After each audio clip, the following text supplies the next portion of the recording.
നിങ്ങൾ ഇങ്ങനെ ഒരു ഫേസിലൂടെ കടന്നു പോയിട്ടുണ്ടോ? അതായത് ഒരിക്കലും നമ്മൾ ഒരുപാട് സംസാരിച്ചു കൊണ്ടിരുന്നൊരു വ്യക്തി എന്തൊക്കെയോ പ്രശ്നങ്ങളും ഉണ്ട്, പിന്നെ കോണ്ടാക്റ്റ് ഒന്നും ഇല്ലാണ്ടായി. ഇപ്പോൾ എവിടെയാണെന്നോ എങ്ങനെയാണെന്നോ എന്ത് ചെയ്യാണെന്നോ പോലും ഒരു ഐഡിയ ഇല്ലാണ്ട് ഇടയ്ക്ക് ഇങ്ങനെ നമ്മളുടെ മെമ്മറിയിലേക്ക് ഇങ്ങനെ അടിച്ച് കയറി വരും. അങ്ങനെ വരുന്ന സമയത്ത് നമുക്ക് അവരെ കോണ്ടാക്ട് ചെയ്യാൻ തോന്നും, സംസാരിക്കാൻ തോന്നും. അത്രയ്ക്ക് ആഗ്രഹം തോന്നിയാൽ പോലും നമ്മൾ അത് കൺട്രോൾ ചെയ്ത് വെക്കും, അത് വേണ്ട എന്നുള്ളത്. അത് ചിലപ്പോൾ ആ ഒരു വ്യക്തി നിങ്ങളെ അത്രയ്ക്ക് മുറിപ്പെടുത്തിയത് കൊണ്ടായിരിക്കും നിങ്ങൾക്ക് ഇനി വേണ്ട, വിളിക്കണ്ട എന്ന് തോന്നുന്നത്, അല്ലേ?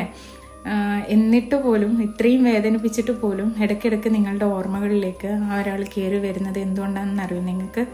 ഒരിക്കൽ നിങ്ങളുടെ എല്ലാ വേദനകൾക്കുള്ള മരുന്നായിരുന്നു ആ ഒരു വ്യക്തി എന്ന് പറയുന്നത്.